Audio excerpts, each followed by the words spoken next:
Se sabe que algunos cultos de la antigüedad paganos eran cultos que tenían mezclas con sustancias alucinógenas y con desórdenes sexuales, ¿sí? Imagínense, o sea, le rendían culto a sus deidades, pero hacían y practicaban pues estas cosas también. Así que, pues si algo que el Señor quiso enseñar a su iglesia era que entendiéramos de que si Él es santo, la iglesia, ¿cómo debe ser? Santa. Y sí estamos llamados a vivir en santidad. No, no a ser santurrones, ¿sí? No santurrones, sino a ser santos. ¿Y qué quiere decir ser santo? Entender de que somos diferentes, apartados y exclusivos. O sea, que nuestra conducta y nuestras actitudes no pueden ser guiadas por lo que está moviendo nuestro entorno. ¿Sí? Saben que nuestro entorno, como la misma Biblia lo dice, tiene dos características desde el principio, ¿cuáles? Violencia y corrupción. ¿Sí? Así que Cristo viene a mostrarnos un camino y un estilo de vida un tanto diferente, ¿vale? Así que en estas dos cartas a los Corintios que yo les expliqué en alguna oportunidad, creo que lo más seguro es que en estas dos cartas tengamos el contenido de cuatro cartas.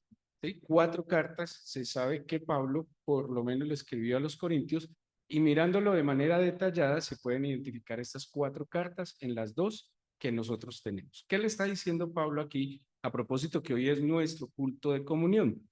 Les está diciendo, no os unáis en yugo desigual. ¿Sí? Le está dando un consejo. Ahora, a propósito,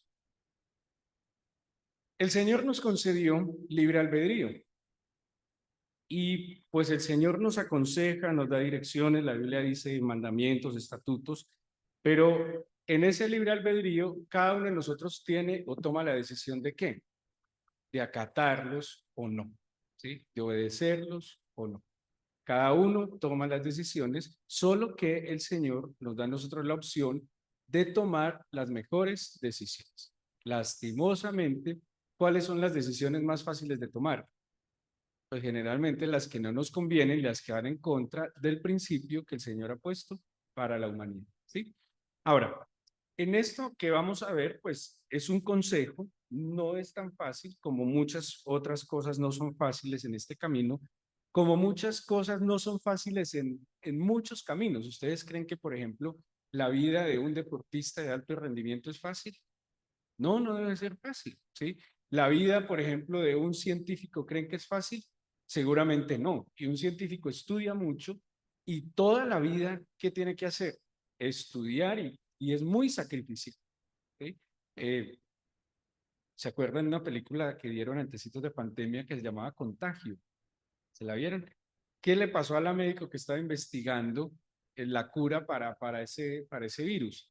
Pues terminó siendo víctima porque estaba expuesta a eso, ¿sí? Pero era una decisión de ella, sí, por lo que quería, por lo que le gustaba, por lo que le apasionaba. La idea es que nosotros, entendiendo el amor perfecto del Señor, nos apasionemos por Cristo y vivamos como Él quiere que nosotros vivamos. Pero en últimas, ¿a quién le conviene vivir como Cristo quiere que vivamos? Pues a cada uno de nosotros. ¿Sí? Muy bien. ¿Qué aconseja Pablo en esto que, pues, insisto, para muchos puede ser un poco difícil o hasta imposible? Y empieza diciendo, no se unan en yugo desigual. ¿Sí se acuerdan qué es el yugo? El yugo es ese elemento de madera, tiene como dos espacios así, y el yugo se lo colocaban a los bueyes. Entonces, era un aparato de madera donde ponían, aquí se lo ponían a un buey, tenía un espacio y le ponían al otro buey. ¿Cuál era la idea del yugo? Juntar las fuerzas de los bueyes para arar tierra. ¿Sí? O sea que el yugo tiene un símbolo, tiene un significado de sujeción. O sea, que de hecho ustedes han visto la indicación como de que se la montó porque ese montar es que le pone un yugo y lo somete, limita sus movimientos. ¿Sí? Ahora, piensen en algo. La Biblia dice en Levítico 19:19, dice lo siguiente, mis estatutos guardarás, perdón, Deuteronomio 22:10 dice, no ararás con buey y con asno juntamente. ¿Por qué no se puede arar con buey y asno juntamente? No tienen la misma fuerza, son diferentes en tamaño, seguramente, ¿sí? Son diferentes en fuerza, son diferentes en características. Una cosa es el buey, que el buey es como un burro, ¿sí? Es un burrito, y el asno, no, el asno es el burrito y el buey es el buey es el toro, ¿sí? El buey es como el novillo y el asno es un burrito. Si usted trata de ponerles un yugo a los dos, uno que otro terminará afectando al otro, está casi desnucándolo. Entonces, cuando dice yugo desigual, es que yo no me puedo unir a alguien que tiene otro, tiene que ver con el yugo, otra carga, ¿sí? Cada persona lleva una cruz, cada persona lleva un peso, cada persona lleva una responsabilidad, cada persona decide a quién se sujeta. Hay personas que se le someten, por ejemplo, a los vicios, sí, son esclavos del vicio. Hay personas que se sujetan al amor al dinero, claro que están sujetas al amor al dinero. Hay personas que se sujetan a las pasiones desenfrenadas, claro que están sujetas a las pasiones desenfrenadas. Hay personas que están sujetas del trabajo, totalmente, del trabajo, de la casa, del carro, Hay hombres que están sujetos a las esposas. Aclara mi madre, algunos, pero por allá. Migdonio, ¿qué dice? ¿Y John Jairo qué dice? Está, John Jairo está envalentonado porque no vino Janet, ¿sí? Entonces por eso dice que él es libre. En este caso no tanto, pero en el de John sí. Los conozco un poco. Bueno, el punto es que el consejo que da San Pablo es que no nos unamos con otra persona que está subyugada bajo otra cosa. Ese es el consejo que está. Que si a mí me sujeta, la Biblia dice, me constriñe el amor de Dios. Cuando habla de constreñir, es que a mí me sujeta, me someta, me ampara el amor del Señor. Entonces, a mí me puede sujetar el amor del Señor, pero a otro lo puede sujetar el amor a muchas otras cosas. ¿Qué termina pasando cuando estamos en un yugo desigual? Que uno de los dos se pierde, que uno de los dos puede incluso perecer y desnucarse. ¿Sí ven? Ahora, generalmente, en ese caso, ¿cuál de los dos puede debilitar al otro? Pues obviamente el más fuerte, el más bien puesto va a debilitar al otro. ¿Sí? Pero dice también Levítico 19:19, ese era Deuteronomio 22:10, perdón, Deuteronomio 22:10, y Levítico 19:19 dice lo siguiente, para aclarar algo. Dice, mis estatutos guardarás, no harás ayuntar tu ganado con animales de otra especie. Les explico. Tu campo no sembrarás con mezcla de semillas y no te pondrás vestidos con mezcla de hilos. ¿Sí? Tres cosas. Habla de que no harás yuntar tu ganado con animales de otra especie. ¿Qué es yuntar? En términos nuestros sería algo así como cruzar.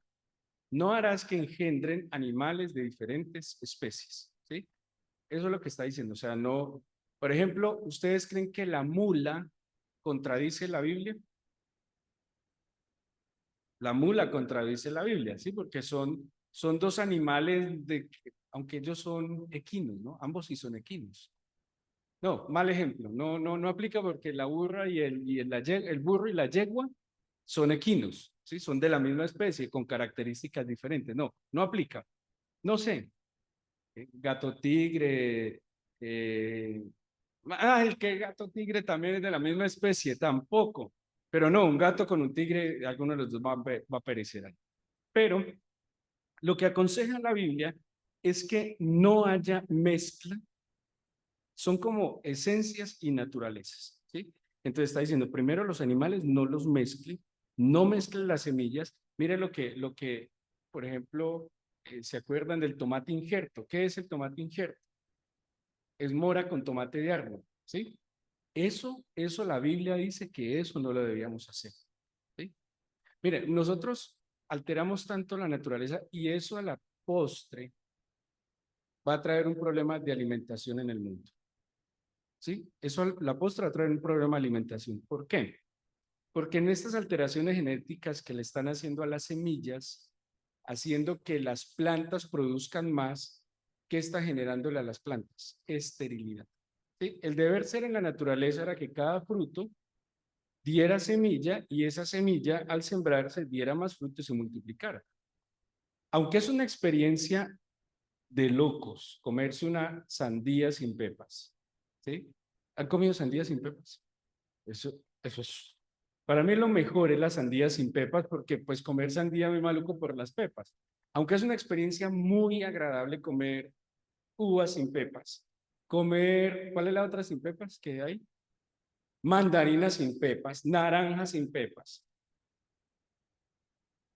No, pero a la aceituna sí le quitan la pepa. Sí, a la aceituna le quitan la pepa y le meten una zanahoria en la mitad. Pero aunque es una experiencia agradable, ojo que eso está alterando lo que naturalmente Dios le había dado al hombre. Imagínense que el café, las semillas, ¿cómo se dice? Hay unas, si eso son alteraciones genéticas del café para hacerlo más que resistente a ciertas enfermedades y dos, para que dé más producción. Pero la misma semilla no tiene la misma, o sea, ese fruto que da el café ya no tiene la misma característica esencial de una semilla de café. Casi que los vuelven de consumo, que es una mentalidad muy preocupante del ser humano que es consumidor y consumista, pero no de multiplicar y renovar los recursos que el Señor nos ha dado. ¿Sí? Y eso lo había advertido la Biblia. Levítico es escrito hace más de 5.000 años. Bueno, como 4.000 años. Hace 4.000 años estaba advirtiendo, aunque hiciera, claro, porque ¿qué es lo que la gente quiere hoy? Producir, producir, ¿sí? Producir, producir y rápido. Y la ciencia está llevando la ciencia para qué la está utilizando el hombre en sí, no solo para creer que vive mejor, sino para producir y tener más dinero. Pero pasamos la línea del bienestar. Y esto lo está advirtiendo la Biblia, que no mezcláramos la naturaleza de algo con la naturaleza de otra cosa. Entonces, ¿por qué les leo esto? Porque cuando Pablo está escribiendo que no se unan en un yugo desigual, seguramente está teniendo en cuenta los consejos o las direcciones que ha dado el Señor de que no se mezclaran. ¿Sí? Es más, cuando el Señor manda al pueblo a que vaya a la tierra de Canaán, ¿qué les advierte? No se mezclen con estas culturas. ¿Cuál era el peligro? Que los van a hacer pecar, ¿sí? Que los van tarde que temprano a destruir, porque ellos mismos, dentro de las prácticas que tenían esos pueblos, había una que era muy delicada y era que ellos sacrificaban sus hijos a los dioses. ¿Sí? ¿Se acuerdan de Moloch, por ejemplo, que lo menciona la Biblia? Dice que ellos pasaban sus hijos por el fuego.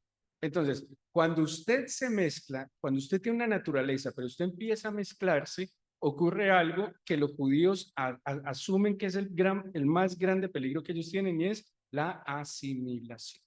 ¿Sí? ¿Qué es la asimilación? Que yo voy a un entorno y me dejo afectar negativamente por ese entorno y me dejo asimilar. Hoy tenemos una cultura que promueve el pecado, ¿sí? Que abiertamente promueve el pecado, estimula el pecado y esas ciertas libertades lo que está diciendo es desenfreno total, sin límite, sin límite, ¿sí? Muy bien, entonces, ¿qué dice la Biblia? Ese yugo desigual, si yo tengo un yugo, según la Biblia, ese yugo es Jesucristo al cual yo me sujeto, ¿sí?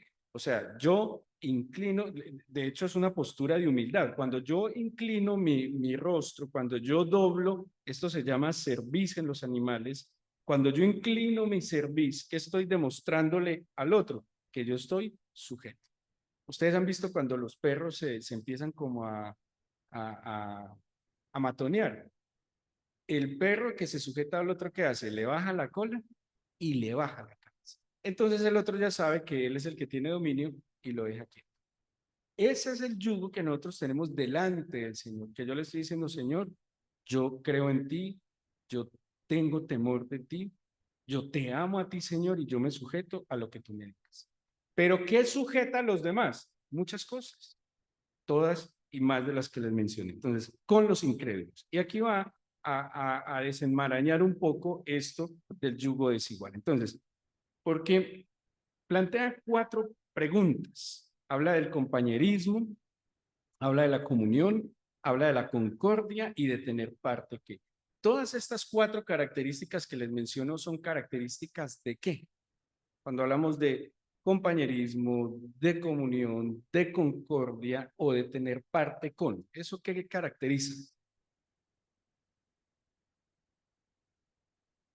Sí, ahí está la comunión, pero caracteriza una buena relación con. Cuando yo tengo una buena relación con, ¿qué tengo? Tengo comunión, tengo compañerismo, tengo concordia y tengo parte con. ¿Sí? Unidad. Esas características las debería experimentar un matrimonio, una familia. Ahora, imagínense una familia, un matrimonio. Pregunto, ¿una empresa debería tener estas características? Digámoslo así, los compañeros de la empresa deberían tener estas características. De hecho, el no tenerlas afecta los ambientes laborales, ¿sí? Y ambientes laborales que generan en las personas ansiedad, depresión, cierto que ustedes trabajan con eso, Cintia, con riesgos psicosociales dentro de las empresas. Tiene que ver con el buen clima laboral. Y el buen clima laboral demanda las mismas características del buen clima en una casa, del buen clima en la iglesia, del buen clima, ojo, no necesariamente con todo el mundo. Y esto es lo que aclara aquí la Biblia. Porque lo que me está aconsejando es que no con todo el mundo yo puedo tener unidad. Y es así de sencillo. ¿Uno con quién tiene unidad? Con aquellos con los que logra tener compañerismo, comunión, concordia y parte. Y voy a describirla rápidamente lo que tiene que ver. Hay personas con las que yo en mi vida no quiero simplemente relacionarme, porque no me conviene, porque no me aporta. Y seguramente hay muchas personas que cuando me ven y me conocen quisieran ser amigas mías. No, qué pereza, qué jartera. Yo soy muy poco divertido, muy poco divertido. Yo tuve una noviecita que no me caía bien y ella me echó, yo les conté alguna vez, porque era muy aburrido. Así me dijo en la cara, me dijo, ay, no, no, no, es que usted es muy aburrido, muy aburrido. Usted está muy joven y es muy aburrido. A usted solo le gusta ir a orar y que leer la Biblia. Ah, porque me invitó a una taberna a tomar cerveza. Y yo le dije, no, no. ¿Qué día? El sábado. Yo no, el sábado de la reunión. Ay, no, usted es muy aburrido. Usted es tan joven y tan amarga. Pero la verdad, yo no me sentía amargada. Así que yo no soy una amistad conveniente para mucha gente. Yo no soy una amistad que muchas personas quieran tener. ¿Sí? Porque seguramente habrá cosas que a mí no me pueden proponer y habrá cosas con las cuales yo no puedo comulgar. Seguro que a mí muchas personas no me van a plantear ciertos negocios. ¿Sí? Y los que en algún momento me los han planteado, pues le ha tocado seguramente odiarme porque son cosas, como les digo yo, convicciones que cada persona tiene. Ahora, cosas que no tienen compatibilidad. ¿Qué nos está haciendo esta referencia a San Pablo? Dice, la referencia es que existen cosas por naturaleza incompatibles. Como nuestro dicho, ¿cuál es el dicho? ¿Qué cosas son incompatibles? El agua y el aceite, ¿cierto? Esos son como el agua y el aceite. Ahora, cuando las personas son compatibles, ¿cuál es el dicho que utilizamos? No, es como el mugre para la uña, algo así. O sea, la uña y el mugre sí son compatibles. No debería estar el mugre en la uña, pero son compatibles. Pero el agua y el aceite, por más que usted intente mezclarlos, jamás se mezclan. Jamás se mezclan. ¿Sí? Entonces, ¿qué nos está diciendo la Biblia? Estas 4 referencias nos demuestran cosas que, según la escritura, no tienen compatibilidad alguna. ¿Sí? Ustedes han escuchado que muchos matrimonios en algún momento se han acabado porque no tienen compatibilidad de carácter. ¿Sí? Compatibilidad de carácter. El compañerismo. El compañerismo que nos describe aquí el Nuevo Testamento, la palabra metopsé, dice y hace referencia a la relación estrecha que existe entre socios, es decir, entre individuos que tienen algo en común. Aparece solamente en este texto de la Biblia. Es una operación conjunta y William Barclay lo define como camaradería. ¿Sí? Cuando yo tengo un socio y somos 50 y 50, ¿qué espera uno del socio? ¿cierto? 50 y 50. Hay cierto compromiso de que los dos metemos la ficha, que los dos estamos en todo. Hay un nivel de confianza, pero también tiene que haber un nivel de compromiso, ¿sí? Entonces, esta palabra que habla de compañerismo se refiere a esa relación estrecha entre socios o personas que tienen algo en común. ¿Y qué nos está diciendo Pablo? Que entre la justicia y la injusticia no puede haber sociedad, ¿sí? Entre la justicia y la injusticia. Porque la pregunta que le está haciendo, ¿qué compañerismo o qué sociedad puede existir entre la justicia y la injusticia? Ahora, imagínense que usted tenga un socio, por poner un ejemplo, y que el socio sea injusto en sus apreciaciones. ¿Sí? Entonces, el socio, y que tienen empleados, por poner un ejemplo hipotético. Y entonces su socio, como pues le gusta actuar injustamente, le gusta darle como en la cabeza a los empleados, como no pagarles con justicia o hacer las cosas como con cierta trampa, eh, eso pesa. Pues para alguien que teme al Señor y que quiere andar en justicia, eso pesa. Por más conveniente que aparentemente sea.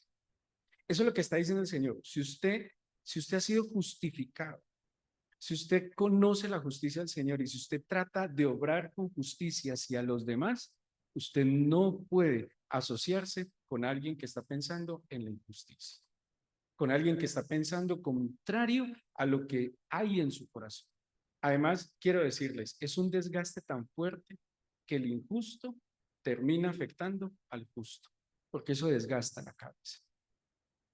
Eso desgasta la cabeza. Imagínense, ahora, claro, como aquí entra también en una situación muy tenaz la necesidad. Y como a nosotros realmente nos cuesta confiar en que nuestro proveedor y nuestro todo es el Señor. Entonces, en ese miedo de que como necesitamos para vivir, ¿sí? Entonces, por no ser firmes, sucumbimos y pretendemos unirnos en un yugo desigual que tarde que temprano nos va a tirar hacia el otro lado y a destruir. Ese tema de la confianza, por eso si algo desbarata el corazón del Señor, es que usted confía, es que usted confía. Es como usted como papá, cuando usted ve que su hijo confía en usted, usted no se va a poner a hacerle un mal.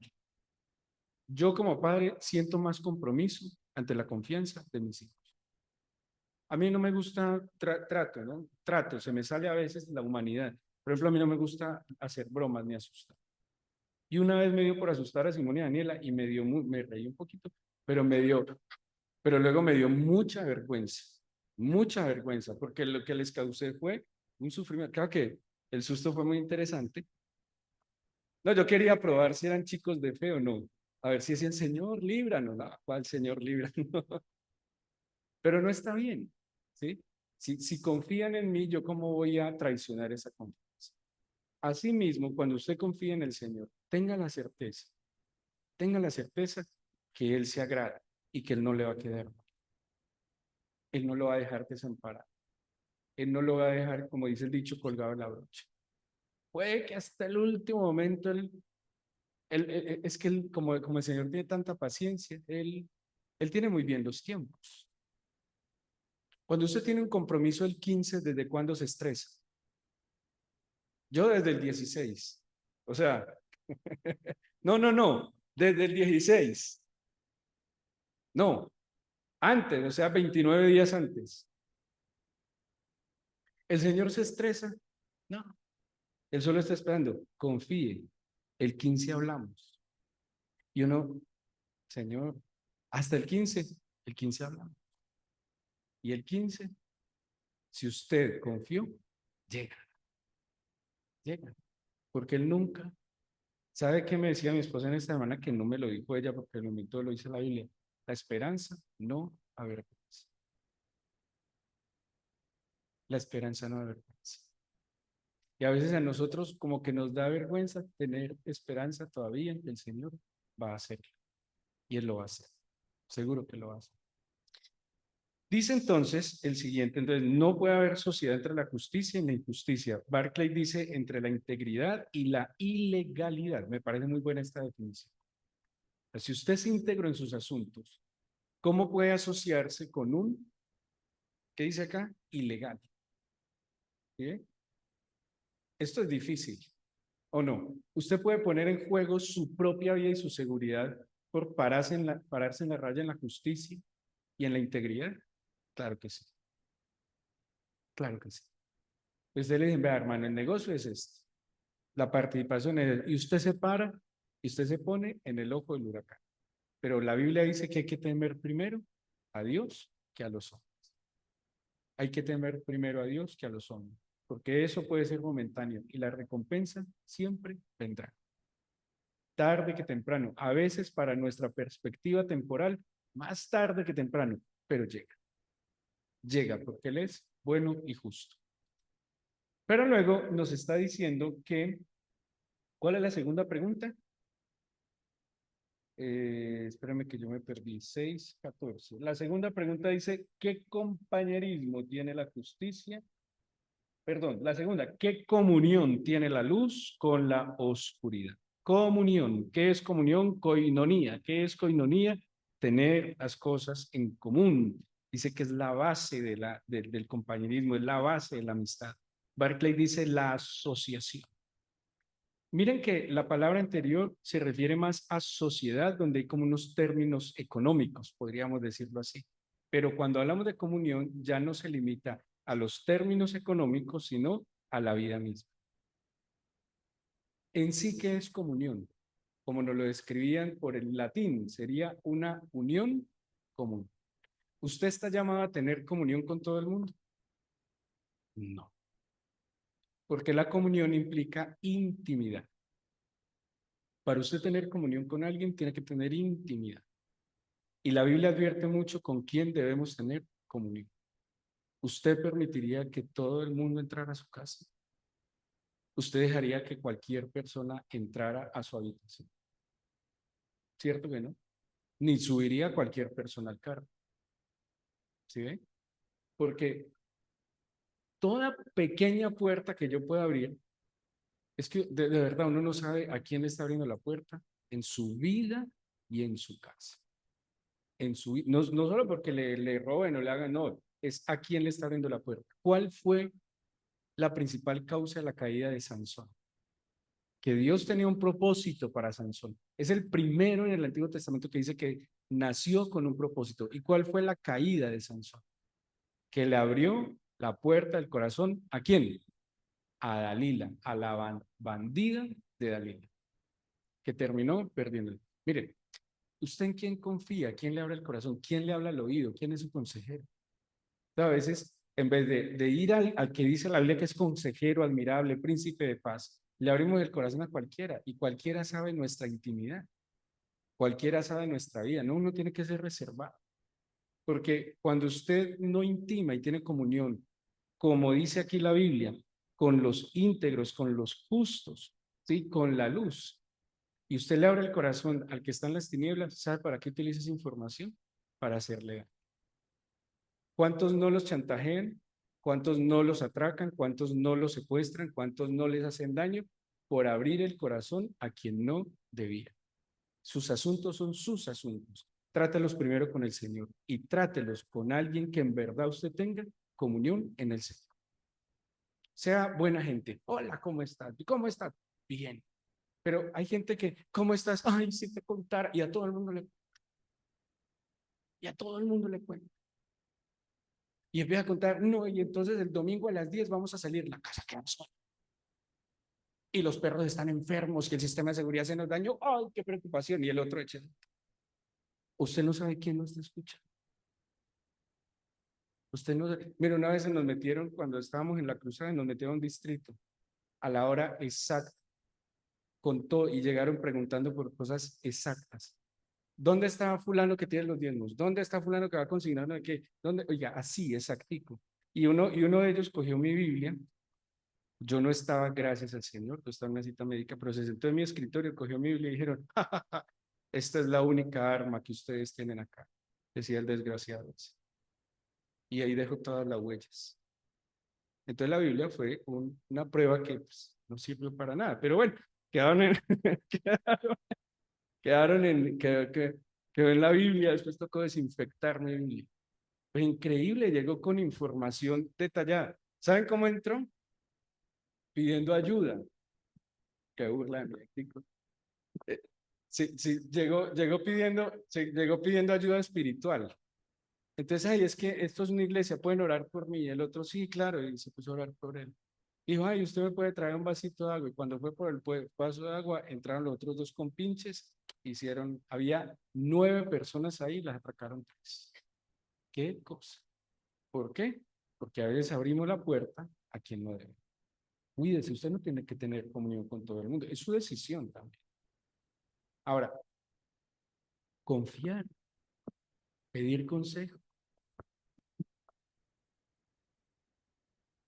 ¿A quién le pedimos consejo?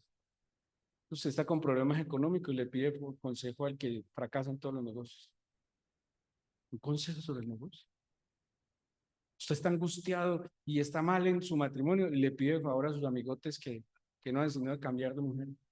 Claro, unos consejos buenos. Luego dice, ¿qué concordia, pregunta, tiene Cristo con Belial? Concordia, ¿se acuerdan de la palabra sinfónesis que se las mencioné alguna vez, que dice sinfoneo? ¿A qué le suena sinfoneo? Como a sinfónica, y sinfónica es algo armonioso, ¿sí? Muy bien, la palabra concordia, que también de allí viene acuerdo, que alguna vez lo estudiamos, tiene o quiere decir una sola voz, ¿sí? Concordia quiere decir una sola voz. Quiere decir que hay sinfonía, que hay una unidad en la opinión, que hay una misma mentalidad. Esto, a los que llevan casados mucho tiempo y tienen buena relación, yo sé que me entienden cuando uno aprende a hablar hasta sin palabras. A Simón y a Daniela les pasa algo muy particular y es que la cantaleta de mi esposa, o sea, mi esposa y yo no decimos, vamos a cantaletearlos de esta manera. 5 puntos, 1, 2, 3, 4, 5, cójalo usted primero, luego yo y tenga. No, no, no, la verdad que nosotros somos muy libres en nuestra manera de cantaletear. Voy a decir cantaletear, pero no es cantaletear, es de aconsejar. Pero hay una particularidad y es que sin ponernos de acuerdo, cuando emitimos nuestros conceptos, son a veces tan similares que hasta en su orden. Eso es sinfonía. ¿Y qué la da? La relación íntima, ¿sí? Es tan chévere, por ejemplo, mi mamá conmigo desarrolló una sinfonía impresionante. Mi mamá me hacía, y yo la entendía, quedaba claro. ¿Esto qué quiere decir? Si no para, o la otra era, ¿esta qué quiere decir? No, esta es como que seguí y la casa cuadrados. Penas. Pero sí hay hijos que se conectan tanto con los papás que pueden percibir automáticamente su, sí, el peligro que le viene. Sí, una alerta que viene. Sinfonía. Y entonces, y ojo lo que preguntan, ¿puede haber sinfonía? ¿Puede haber acuerdo? ¿Puede haber una misma opinión, una misma mentalidad entre Cristo y Belial? ¿Quién es Belial a propósito? Es un nombre de que viene del Antiguo Testamento, es un término que se refiere a Satanás, que el Señor lo refiere, ¿sí? Claro, ¿puede tener Cristo sinfonía, acuerdo con el enemigo? No, no la puede tener, no la puede tener.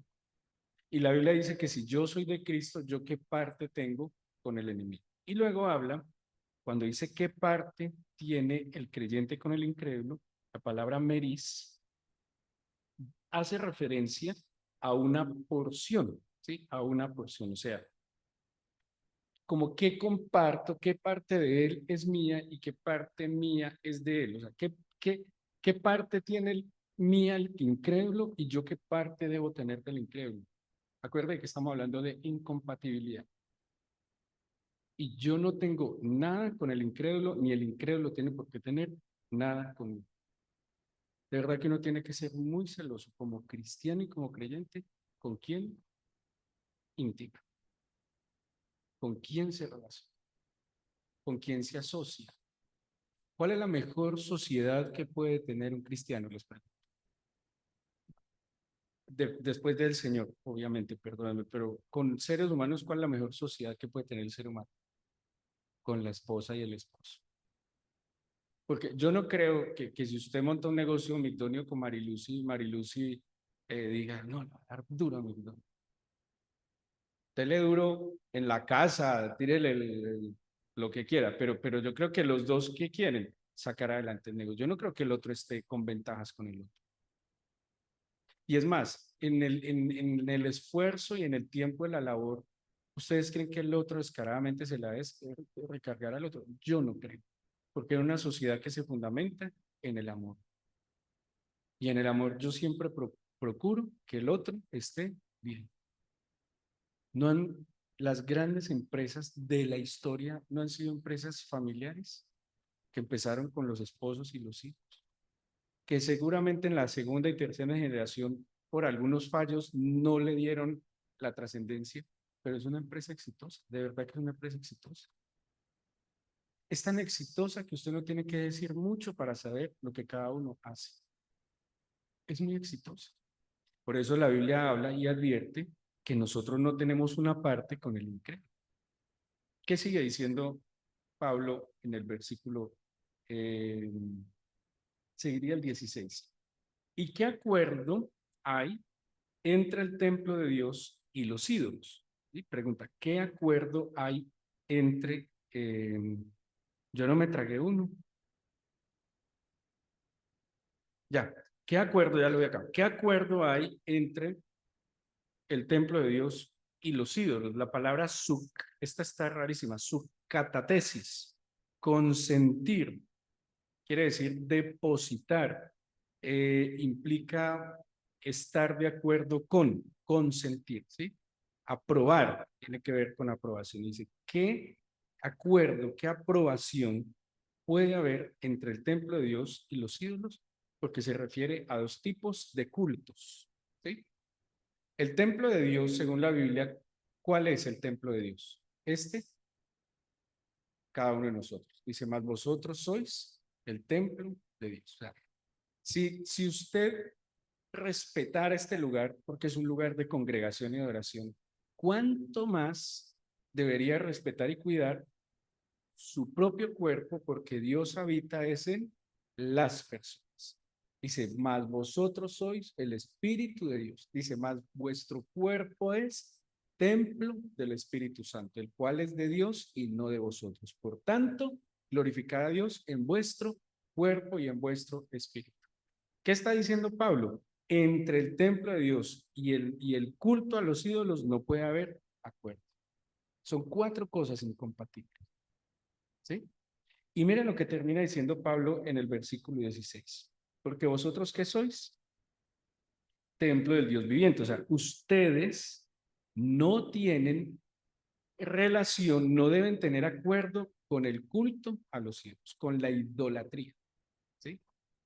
Eh, ¿Qué es idolatría? Todo culto que yo le doy a algo, a alguien más que al Señor. O sea, por ejemplo, hay una persona muy... ¿Ustedes creen que se ve mucha idolatría? Voy a estar a la moda en el contexto. ¿Al fútbol? ¿Sí? ¿Ustedes sabían que, por ejemplo, hay una religión maradoniana? ¿Ustedes sabían eso? Y que le rinden culto literalmente a Maradona como si fuera un dios. ¿Usted sería capaz de rendirle un culto a un dios como Maradona? O sea, no como Maradona. En la personalidad de Maradona, en el estilo de vida personal de Maradona, no hay ningún ejemplo para la vida personal de Maradona. Y es un dios, ¿sí? Entonces, ¿qué está diciendo? ¿Cómo le vamos a atribuir a alguna cosa, algún objeto o persona el poder que solo tiene el Señor? Listo, hay alguien muy buena gente y me ayuda y me bendice. Entonces yo empiezo a como a darle un lugar preeminente. No, esa persona sigue siendo un instrumento de quién? Del Señor. Ni a la mamá, ni al papá, ni al jefe, ni a la novia, ni al esposo, ni a la esposa se le debe dar culto más que al Señor.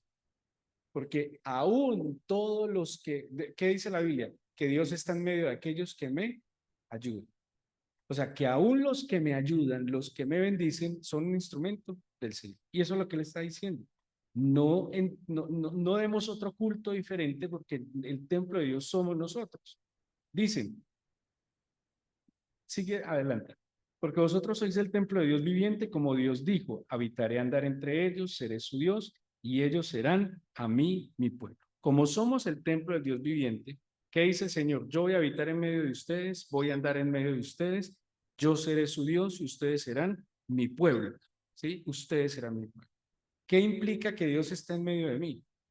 ¿Ustedes creen que se percibe cuando Dios está con una persona? ¿Ustedes creen que el entorno percibe cuando Dios está con una persona? Yo creo que sí. Yo creo que uno percibe cuando Dios está en un entorno, sí se percibe. No sé si usted como cristiano pueda percibir, por ejemplo, cuando va a un lugar donde sabe que están haciendo cosas malas y feas, ¿sí? Algunos dicen, me da náuseas, me da fastidio entrar a ciertos lugares, pasar por ciertos lugares molesta, a mí me repele, a mí me irrita ciertos escenarios, ciertos contextos, yo no los puedo soportar. Y hay otros escenarios donde que experimento paz, tranquilidad, porque cuando Dios mora en medio de alguien, trae sus características. ¿Es bueno que el Señor esté conmigo? Muy bueno. ¿Se acuerdan de José? Que José fue vendido, José fue esclavo, José estuvo en la cárcel y que reconocían todos los que pretendían subyugar a José, perdón, que Dios estaba con José y que le había hecho un varón próspero y que todo lo que José hacía era bendecido y prosperado. Que el Señor esté conmigo es una garantía de paz, ¿sí? O sea, de nuevo, no puedo monetizar la fe. Yo no puedo decir, ay, si el Señor está conmigo, entonces no tendré falta de nada. No, el Salmo 23 dice literalmente en una buena traducción, el Señor es mi pastor, no me faltará Él. ¿A usted le ha faltado algo en la vida alguna vez? A mí sí. A mí hay muchas cosas que me han faltado, que me han faltado, aún sirviéndole al Señor. Muchas cosas que me han faltado, pero ¿quién nunca me ha faltado? Mi pastor. Y eso es lo que dice el Salmo 23. Él es mi pastor, él no me falta. Lo demás me podrá faltar. Por eso yo no puedo poner mi corazón, mi adoración a algo diferente que no es el Señor. Él quiere morar en medio mío. ¿Y qué dice luego? Si quiere que Dios more en medio suyo y tener como compatibilidad, ¿qué dice el versículo 17? Salgan en medio de ellos y apártense, dice el Señor. No toquen lo inmundo y yo lo recibiré y seré para vosotros por padre y vosotros me seréis hijos e hijas, dice el Señor Todopoderoso. Fácil. ¿Esto qué implica? Dejar atrás, renunciar. Mire que usted tiene una tiniebla, un tinieblo por ahí terrible. ¿Sabe qué le está diciendo? Salga en medio de ellos y apártese, dice el Señor. No toque lo inmundo y si usted hace eso, yo lo recibo. Y además, seré para usted padre, usted será para mí hijo, dice el Señor Todopoderoso. Acuérdense que la palabra en el Antiguo Testamento Todopoderoso es Shaddai, Shaddai, y Shaddai quiere decir pecho. O sea que ese Todopoderoso es una cercanía al pecho del Señor. Estar en este camino, muchachos, implica salir del medio de ellos, literalmente apartarse de muchas cosas, de malas sociedades, de malas amistades. Ya. Mire, usted le va a caer bien a la gente cuando haga siempre lo que ellos quieren, cuando participe aún de sus bellaquerías. Pero cuando usted dice, yo voy a agradar al que me salvó, al que me perdonó, al que me dio la vida, siempre va a ser tonto, tonta. Me decía un compañero del trabajo con el que primero fui tuve una vida muy caótica. Y cuando me convertí, él se burlaba mucho de mí. Me decía, hoy San Juan, llegó San Juan.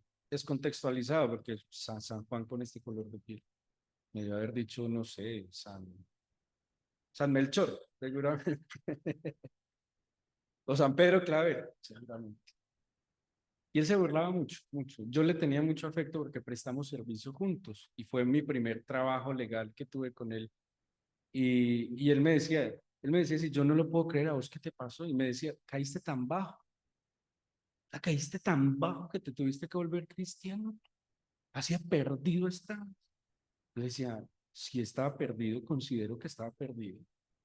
Considero que había caído bajo, claro que sí, pero no necesariamente yo tengo que experimentar eso para despertar. Y me molestaba, y a veces me decía, mira esa vieja, mira esa vieja, mira esa vieja. Y yo,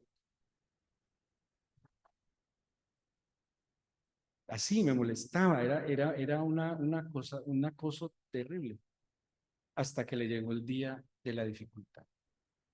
Me dijo, San Juan, a usted que lo escucha Dios, dígale que me ayude. Por dentro sentía un fresquito, pero un alivio. Le decía, sí, ve, es que todos en algún momento tenemos la oportunidad de reconocer que le necesitamos. Ojalá de la mejor manera. Ojalá no cuando no haya vuelta de hoja. Es una decisión. Ahora, todo esto que dice la Biblia, ¿quién toma la decisión? Usted, usted. Pero si usted decide apartarse, el Señor abre sus sentidos para que discierna en su entorno lo que le conviene y lo que no. Y usted tiene que ser inteligente y tiene que ser de buena manera, lo voy a decir, sagaz. Sepa relacionarse con todo el mundo. No estoy diciendo que sea manipulador ni interesado, pero sepa relacionarse. Usted tampoco ande haciendo enemigos por su fe, ¿sí? Pecador, incrédulo, adúltero. Una niña llaman a la casa del pastor y contesta la niña. Sí, aló, ¿está su papá, mijita? Sí, ¿quién? Fulanito. Ya se lo pasó, papá, el adúltero. Enemigos. No, no, usted no tiene que irle pregonando el pecado a nadie. Trate usted de no pecar. No se busque enemigos sin necesidad, pero respecto a los principios, párese firme y guarde distancia. Guarde distancia. Le aseguro, mire, no podemos compartir ciertas cosas con todo el mundo, hasta un momento, hasta un punto, hasta un lugar. Entiéndalo, discierna. La gente siempre, cuando está en la oscuridad, solo busca algo suyo que le convenga, pero no busca su bien. Pero el que le ama eternamente siempre busca su bien. Sepa vivir en el mundo. La Biblia nos enseña, es que tenemos que estar en el mundo. ¿Qué hacemos pues? Pero sepa vivir de manera diferente y no se enrede en lo que no se enrede. No le dé acceso abierto a su vida. Por ejemplo, en las redes sociales. No, es su vida privada, mantenga su privacidad. ¿Sabe para qué deben ser las redes sociales? Para que usted venda su producto, pero no se venda a sí mismo. No creo que usted tenga que venderse.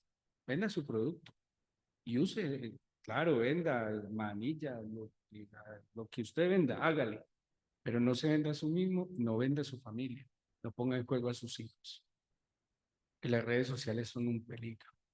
Usted pone a decir, fin de semana en Manizales, la casa sigue sola hasta el viernes, pero confiamos en el Espíritu del Señor que envía ángeles a que la cuide. ¿Usted cree que la gente ve los ángeles que cuidan su casa?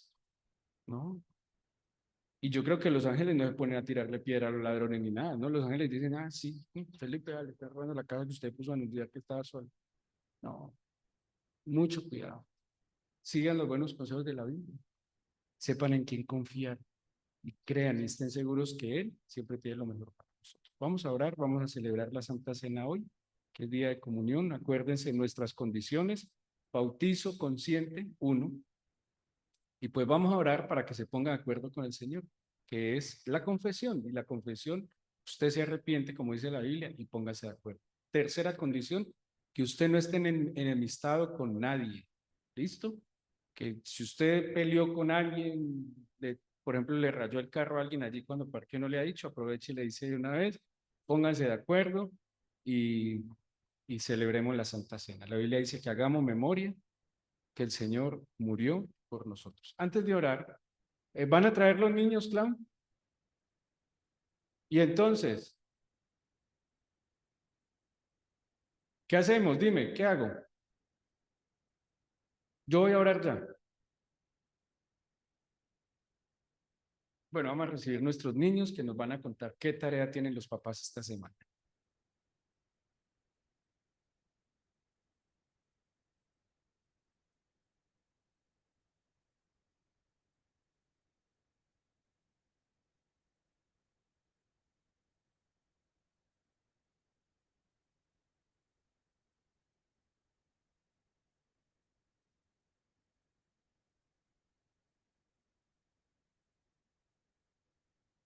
Bueno, muy bien. Aquí vienen dos de las tres Samaras. Yo no sé qué tenemos con ese nombre en esta iglesia. Mire, Samara, Samara, una, ya les presento la tercera. Viene también Sara, Samara. Ahí viene la otra Samara.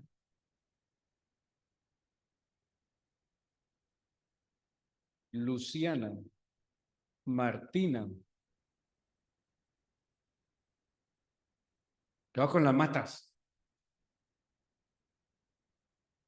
Los niños son como cabritos. ¿Qué podemos hacer? Muy bien. Jacobo, Liam,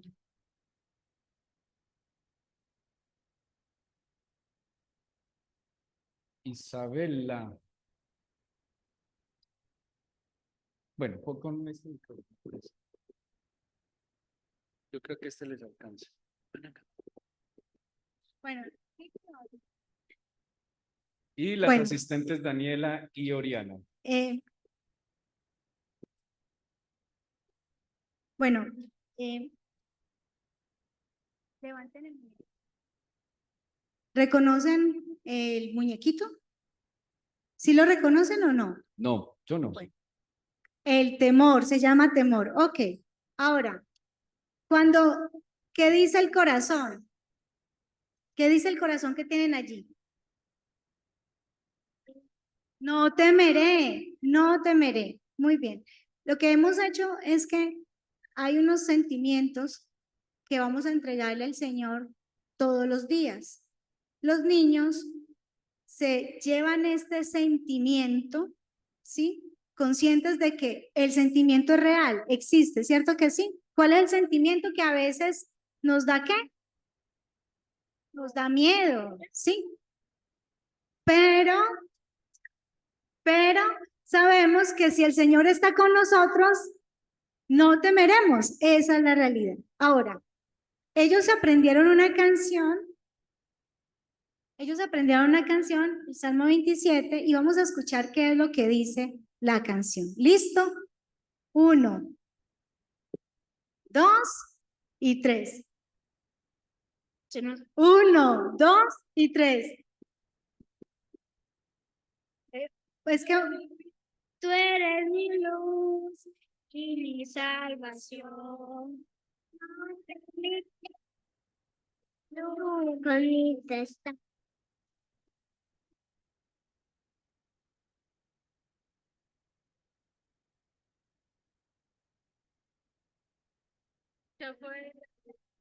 Un aplauso para estos niños que necesitan unas clases de coro, pero yo sé que el Señor en sus corazones les van a dar más seguridad. Tarea. Ellos la semana pasada tranquilo, tranquilo, estuvieron estudiando acerca de la oración.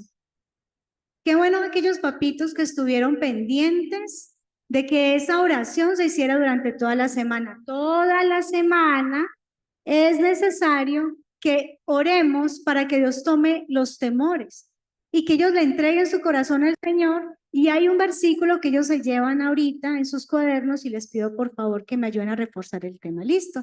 Vamos a orar por los miedos de estos niños y vamos a pedir al Señor que ore. Muy bien. Cerrar los ojitos y yo voy a cierren los ojitos. Muy bien. Pongámonos en pie que nosotros igual vamos a orar de una vez